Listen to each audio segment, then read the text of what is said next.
राधे राधे आप सभी को।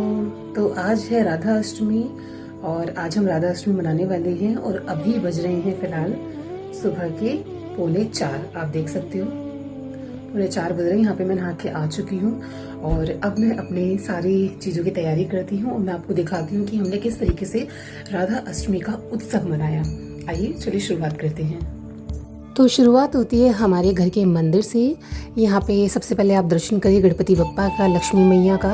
उसके बाद मैंने अपने सारे जितने भी मेरे पूजा के बर्तन हैं, दिए वगैरह, पीतल की घंटी, बड़ी वाली थाल वगैरह, वो सब मैंने, और जो मैं प्रभु के लिए पानी रखती हूँ, मैंने वो सारी चीज़ें उठाई और मैंने उसे अच्छे से क्लीन वगैरह करके मैंने यहाँ पे मैं सारी चीज़ों को ले आई थी, आप देख सकते हो। और उसके बाद यहाँ पे मैंने सारे सामान की तैयारी कर ली। फिर मैंने कहा चलिए शुरुआत करते हैं अब शिवजी महारानी की।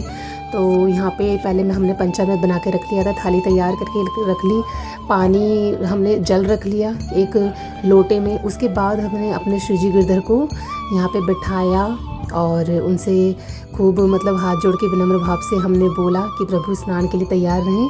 और थोड़ी देर तक हमने कीर्तन किया क्योंकि 4:30 बजने ही वाले थे। और जैसे ही यहाँ पे 4:30 बजे हमने उनका पंचम से स्नान, अभिषेक वगैरह हमने यहाँ पे शुरू कर दिया था। तो यहाँ पे हमने अपने लड्डू गोपाल को भी साथ में स्नान करवाया है। देखिए आपके घर में अगर शिवजी नहीं है तो आप लड्डू गोपाल को भी स्नान करा सकते हैं, ऐसा कुछ नहीं है। और शालिग्राम जो है वो तो इनके साथ ही स्नान करते हैं, तो इसलिए उनको बिठाया। तो यहाँ पे मैंने अपने गिरधर को रेडी करके बैठा दिया है। आज मैंने कुछ ज्वेलरी में इनको कुछ खास नहीं, मतलब कि कुछ चांदी का ही पहनाना ठीक समझा। तो मैंने वो चांदी की जो कमरबंद हम लेकर आए थे वो मैंने इनके गले में हार की तरह डाल दी है और एक पतली सी चांदी की चेन है, तो उससे हमने गिरधर का श्रृंगार किया। उसके बाद यहाँ पे हमारे शिवजी हैं, उन्होंने ब्लू कलर की पोशाक पहनी थी। ये दोनों पोशाकें नई हैं मेरे गिरधर और शिवजी की। और ज्वेलरी भी, गले का हार जो वो भी बिल्कुल नया ही है। तो यहाँ पे मैंने उनको रेडी किया। और ये जो बाल हैं ये कर्ली बाल हैं, इसके ऊपर मैंने स्ट्रेट बाल लगाए थे। अगर आप कभी ऐसे हेयर स्टाइल बनाओ तो सच में मतलब हेयर स्टाइल बहुत अमेजिंग निकल के आता है और बहुत अच्छी लगती है शिवजी। और ये मैंने माथा पट्टी लगाई थी उनको, ये भी मैं लेकर आई थी। और इसे लगाने के बाद तो भाई मतलब अलग ही लुक लग रहा था हमारी लाडो का। सच में बहुत सुंदर लग रही थी हमारी लाडली जी, हमारी श्यामा जी। फिर उसके बाद यहाँ पे हमने इनको तैयार करके बिठा दिया, इनको इनका प्रतिबिंब वगैरह दिखाया। फिर उसके बाद मैंने यहाँ पे पुष्पों की तैयारी करी, मालाएं वगैरह कुछ देखी, मतलब अच्छे से सारे फूल वगैरह निकाल के रखी मैंने एक थाली में। उसके बाद मैंने यहाँ पे उनके लिए गुलाब वगैरह अर्पित करे यहाँ पे सारे। मतलब कि मैं कल कमल का फूल लेने गई थी, तो कमल का फूल तो हमारे यहाँ मिला नहीं, तो मैं अपने पास के मंदिरों में भी गई जो हमसे दूर है, 15-20 मिनट दूर है मेरे घर से, वहाँ पे भी हमने पता किया। और बारिश में गए थे हम लोग, वहाँ पे भी हमें कमल का फूल नहीं मिला। तो फिर वहाँ से मैं ये 2 गुलाब के फूल ले आई थी। तो गुलाब के फूलों से मैंने उनकी पूजा अर्चना करी, फिर धूप दीप दिखाया अच्छी तरीके से।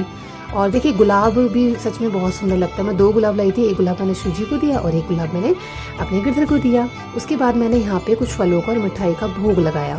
जब मैंने धूप दीप दिखा दिया उसके बाद मैंने इनका भोग लगाया। और इनका भोग लगाने के बाद फिर मैंने दोबारा से मोगरे की माला वगैरह ये सब प्रभु को अर्पण की। मोगरे की माला हमारे शिवजी को बहुत पसंद आती है, सफ़ेद फूलों की माला, मतलब इतनी खुशबू आती है, पूरा कमरा खुशबू से महक गया था हमारा। और इसमें आप इत्र भी छिड़क दोगे ना तो फिर कहना ही क्या इन पुष्पों में। फिर धूप दीप दिखाने के बाद हमने इनकी आरती करी। अब देखिए कहते हैं कि लाडो की आरती नहीं होती है बरसाना धाम में, बट इनकी बहुत सारी आरती बनी हुई है। एक आरती है जो प्रेम मंदिर के जो रचयिता, मतलब कि जिन्होंने मंदिर बनवाया था, मैंने उन बाबा का मुझे नाम याद नहीं आ रहा है, संत का, उन्होंने इनकी एक आरती बनाई। वो अक्सर आरती करते हैं, आरती विश्व भानु दुलारी की, वो वाली आरती मैंने यहाँ पे करी थी लाडो की। उसके बाद हमने यहाँ पे भोग वगैरह अर्पित करा लाडो को।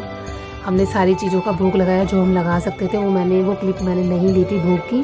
इनकी फेवरेट सब्ज़ी बनी थी, दही वाली अरबी की सब्ज़ी हम लोगों ने बनाई थी, और पूड़ी वगैरह, मतलब जो आप बना सकते हो आप वो बनाओ। और इस दिन लाडली के चरण दर्शन ज़रूर होते हैं। आज ही का दिन है जिस दिन लाडली के चरण दर्शन होते हैं, तो आप सभी चरण दर्शन करें और इनका आशीर्वाद प्राप्त करें। लाडो खूब कृपा बरसाएं आप सभी पर। उसके बाद मैंने यहाँ पे पान बीड़ा का भोग लगाया। हमारी शिवजी को पान का बीड़ा बहुत बहुत पसंद आता है और इसके बिना सारे भोग अधूरे हैं हमारे लाडली जी के, तो आप लोग भी पान का बीड़ा ज़रूर लगाएं। उसके बाद मैंने अपनी पूजा वगैरह संपूर्ण की और मैं अपनी तुलसी माता के दर्शन करने के लिए चली गई। उनको भी मैंने अर्घ्य दिया और हाथ वाथ जोड़े प्रार्थना करी। उसके बाद मैंने सूर्य भगवान को अर्घ दिया। आपको ये पूरा व्लॉग हमारी शिव जी का कैसा लगा आप लोग ज़रूर बताना। और हमसे देखो कोई गलती हो गई हो, कुछ भी अपराध हो गया हो तो लाडो क्षमा करे। आप सब भी क्षमा करना, क्योंकि देखो इतना ज्ञान तो हमें है नहीं, लेकिन जितना आता है लाडली कृपा से हमने किया। बस लाडली हम सब पर कृपा बनाए रखे, अपनी भक्ति प्रदान करे। राधे राधे।